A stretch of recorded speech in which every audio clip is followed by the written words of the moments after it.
the volume, the $285 IEM from Softears. Now, Softears, they're known for making quite expensive pieces like the RS5, the RS10, the Cerberus, all of which are $500 plus, a couple of them being over $1,000. So they're more known for premium price products. Also, the quality is really good as well to come with those prices. Of course, Softears, they're really known for producing really great stuff, but they're not known for creating affordable stuff until the volume, $285. Now, this is in direct competition with the likes of Blessing 2 and Blessing 2 Dusk in terms of pricing. If you're in a market for an IEM at that range, you'd come across just these two names and also the Titanium Oxygen, of course, and potentially some of the other ones at the lower price bracket like the Timeless, the Kato, the Midnight, all of which we're going to be doing a comparison with the volume today alongside the review. Hey friends, welcome back to another video on Giz Audio, and today the Softears volume. Now this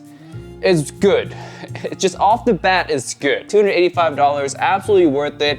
You don't need to watch the rest of this video if you don't want to, but you should, so you can, know which one to buy, learn the differences and all that, right? But yeah, the sound signature on this is somewhere in between a neutral and a V shape. So it's like a neutral with a bass, but also more bass than your typical neutral bassy IEM. It also has a little bit more energy in the upper end as well, the upper mid-range and the treble, just a slightly bit more. It leans towards being a V shape, but not quite. It leans towards being a neutral, but not quite. So it's kind of in between there, which actually works out really well. I find the volume overall signature to be very pleasing. It comes across rather like natural and musical to the ears. Like I really enjoy the volume for the durations that I have it so far. Now, start out with the bass. The bass on the volume is a lot. It's more focused on, I would say, the sub bass region than the mid bass. There's not so much mid bass like you would get on the Oxygen, for example. It has more focus on the sub bass region, leading in a little bit into the mid-range, giving it this bit of warmth, right? It's not bass bleed or bass bloat or anything like that. It has really good, well-controlled bass, just slightly bit warm, giving the low end, like male vocals, instruments, this kind of meaty and hefty feel, which is very enjoyable. It really lends into that whole musical aspect. So they're just very easy to listen to, if you will. And the bass quality is really nice, thick bass, smooth as well. Texture is quite nice there too. So really well done in the bass department here. Leading into the mid-range, like I said, it is a little bit warm. Now some of you guys who are very neutral enthusiasts might not like this bit of warmth. You guys maybe see it as colored sound. For me, it is colored sound because it is kind of warmth,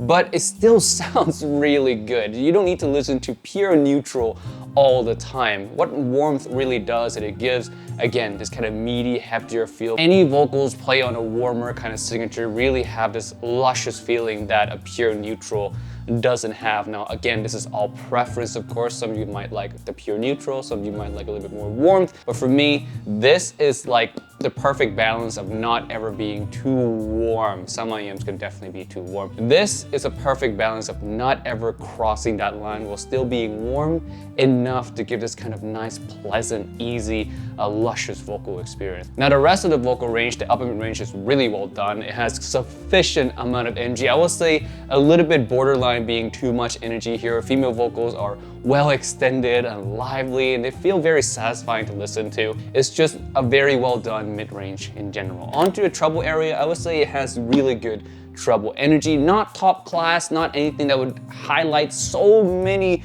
little details that would drive you nuts. It's not like that, but it has enough to extend the vocal ranges, extend the instrumental ranges to give it this kind of a natural kind of runway, if you will. So it's not like cut off short, it's not congested in any way. There's enough treble there to give every aspect of the song this kind of natural extension. So yes, really nicely done treble here. As you can see, the whole range from the bass to the treble is just well-tuned. You can say it's a well-tuned V shape, you can say it's a well-tuned neutral, whatever you want. It's just well-tuned, easy to listen to, pleasant sound through and through. Now, next is the technical performance. We're going to talk details, imaging, and soundstage. When it comes to detail retrieval, I would say this has a softer presentation. I would say it doesn't really hit with the most distinction. Maybe it's not the speediest IEM, but in terms of overall resolution, I would say, let's bring up my scale, it is short of the Timeless. It's just in between the Starfield and the Timeless. I felt the Timeless was able to bring out more in the song for me, maybe have a wider soundstage on the Softears, but still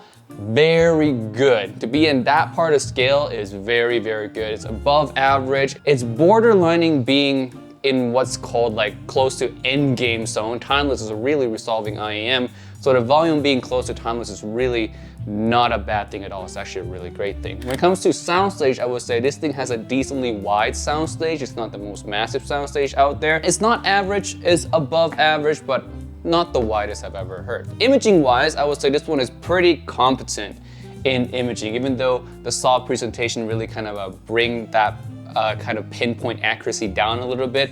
But all in all, above average imaging as well. I would say technical ability wise, the volume fights with the best of them in this price range. There's really nothing I can complain about. Now on to comparison. Let's do first the Blessing 2 and 2 Dusk comparison because the price is the closest to those guys. And the way I see it, if you're gonna spend $300 on IEM, you're probably picking between the Dusk, the Blessing 2, or this guy right here. Now, in comparison to the Blessing 2 Dusk first, I would say the Dusk is cleaner in execution. The mid-range is not warm on the Dusk. It's very neutral, clean separation from the bass. Not a colored sound by any means. The bass on the Dusk is also dynamic, it's punchy. The Softears, like I said, is a little bit more soft and musical. So there's quite a bit of differences between this one and the Dusk. The upper mid-range and the treble area, the Softears has more energy there than the Dusk. So vocals come across more forward on the volume than the Dusk. Again, the volume is basically a borderline V-shaped IEM, while the Dusk is a more neutral style IEM. Technical ability wise, I would say the Dusk still wins, flat out wins, because the Dusk is very, very highly resolving IEM. And for $330, it is hailed as the best for a reason. It has a lot going for it. Now between the two, you're gonna ask me, Timmy, what's the best IEM on paper? I would say the Dusk. The Dusk is the best IEM between the two on paper, but when it comes to tuning and sound signature, again, that's all up to your preference. I would say technical ability wise, this one doesn't fall too far behind the Dusk to make it not worth it. It's still plenty worth it, especially when you think about the discount, right? This thing is $50 less than the Dusk, so it's definitely in the viable price range for those who want to spend a little bit less and get at least around 95–98% of the technical performance of the Dusk. Now this, in comparison to original Blessing 2, the Blessing 2 original is basically the Dusk without a lot of the bass. It's a very neutral Dusk, even more neutral than the Dusk itself, so vastly different from the volume. Technical ability of the Blessing 2 and the Dusk are pretty much the same, so it's a little bit better than the volume in that regard, but in terms of tuning, very up to your choice which one you go for. Next is a comparison with the Timeless. Now the Timeless, like I said, has better details than the volume. The Timeless is just very well resolving, even at $220. It is the best IEM under $300 still, even compared to the volume. The sound signature is very similar in the bass. I would say the volume is still warmer in the mids than the Timeless. Timeless is a little bit more on the neutral side. And in regards to the upper mids and the treble area, I would say the energy on both of these IEMs are fantastic, but the one that has more energy is the Timeless. The Timeless has really good, well extended treble. You feel it in the details with the Timeless, while in the volume it's a little bit more tame, more musical in that regard. Some people have said that the Timeless sounds a little bit too analytical. The information you get from each song sometimes is a little bit overwhelming. It's not the smoothest listen ever. The volume is quite the opposite of that. Again, very musical, easy to listen to. The Timeless is more for analytical listen. If you want the most detail possible under 300, you would go for the Timeless. If you want enjoyable, smooth musical experience, you would go for the volume. Some of the other IEMs worth mentioning, I would say, is the Moondrop Kato, the Tantium Oxygen, and the C Audio Midnight. And the Midnight is basically a baby Dusk, so take my Dusk comparison, the tuning wise of the Blessing 2 Dusk comparison, and apply it to the Midnight, you basically get pretty much the same comparison. The one biggest difference in the technical abilities, the volume is better than the Midnight in this case, but it also costs more than the Midnight, so take of that if you will, but it is better regardless. Next is the Kato and the Oxygen. Now the Kato and the Oxygen are very similarly tuned, although the Oxygen just has a little bit more energy than the Kato, and the Kato's bass is a little bit tighter feeling than the Oxygen overall. Both of them are very top grade, top tier